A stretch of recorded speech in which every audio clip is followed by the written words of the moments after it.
हर हर महादेव दोस्तों।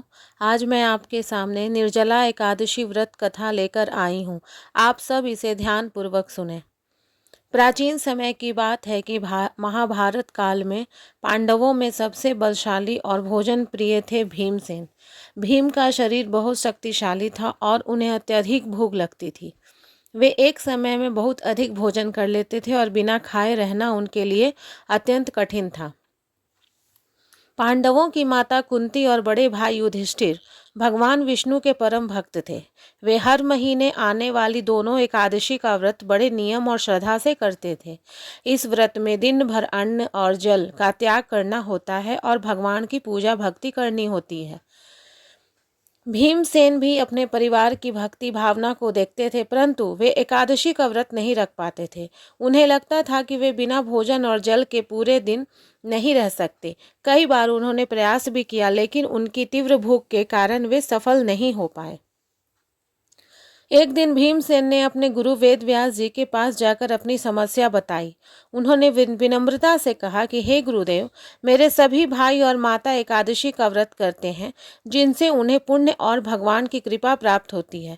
मैं भी यह पुण्य प्राप्त करना चाहता हूँ, लेकिन मैं पूरे वर्ष की सभी एकादशी का व्रत नहीं रख सकता। कृपया मुझे ऐसा कोई उपाय बताइए जिससे मैं भी इस व्रत का फल प्राप्त कर सकूं।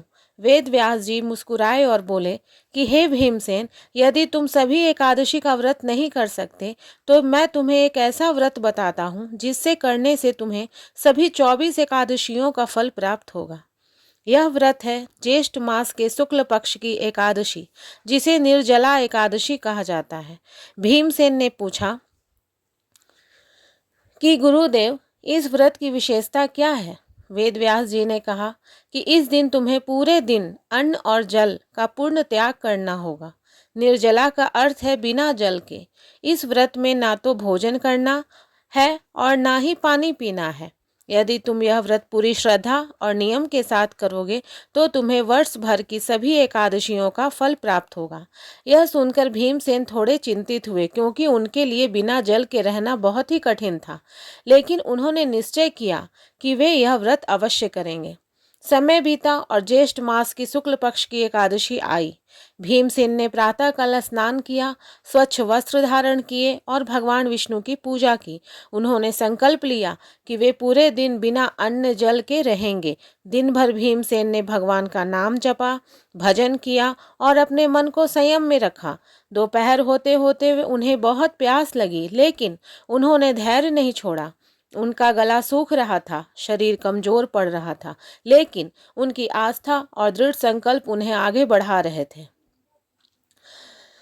संध्या समय तक भीमसेन की स्थिति और भी कठिन हो गई। उनका शरीर थक चुका था, लेकिन उन्होंने हार नहीं मानी। वे बार बार भगवान विष्णु का स्मरण करते रहे और अपने संकल्प को बनाए रखा। रात के समय उन्होंने भगवान की आरती की और जागरण किया। पूरी रात उन्होंने भक्ति में बिताई। अगले दिन द्वादशी को सूर्योदय के बाद उन्होंने विधि पूर्वक व्रत का पारण किया।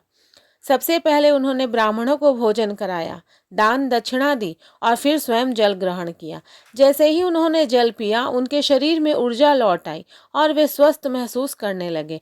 उसी समय भगवान विष्णु प्रकट हुए और बोले कि हे भीमसेन, तुमने बहुत कठिन व्रत को पूर्ण किया है। तुम्हारी श्रद्धा और भक्ति से मैं अत्यंत प्रसन्न हूँ। तुम्हें इस एक व्रत के द्वारा सभी एकादशियों का फल प्राप्त होगा। तुम्हारे जीवन में सुख, समृद्धि और यश की वृद्धि होगी। भीमसेन ने भगवान को प्रणाम किया और उनका आशीर्वाद प्रदान किया। उस दिन से यह व्रत निर्जला एकादशी के नाम से प्रसिद्ध हो गया। इसे भीमसेनी एकादशी भी कहा जाता है, क्योंकि भीमसेन ने सबसे पहले इस व्रत को किया था।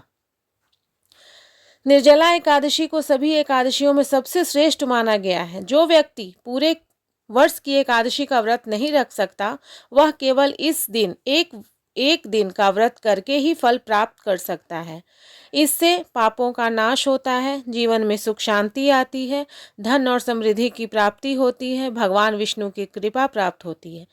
इसकी विधि इस व्रत को करने की विधि: प्रातःकाल स्नान करके स्वच्छ वस्त्र पहने, भगवान विष्णु की पूजा करें, व्रत का संकल्प लें, पूरे दिन अन्न और जल का त्याग करें, भजन कीर्तन और कथा श्रवण करें, द्वादशी को दान पुण्य करके व्रत खोलें।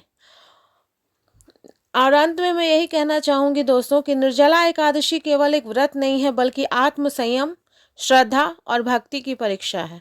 यह हमें सिखाती है कि कठिन परिस्थितियों में भी अगर हमारा विश्वास मजबूत हो तो हम किसी भी लक्ष्य को प्राप्त कर सकते हैं। जो भी व्यक्ति सच्चे मन से इस व्रत को करता है और कथा को श्रद्धा से सुनता है, उसके जीवन में सुख, शांति और समृद्धि का वास होता है। जय श्री हरि विष्णु भगवान। तो दोस्तों, अगर ये कथा आपको अच्छी लगी हो तो प्लीज़ मेरे वीडियो को लाइक करें, शेयर करें, कमेंट करें और मेरे चैनल को सब्सक्राइब करें। हर हर महादेव दोस्तों।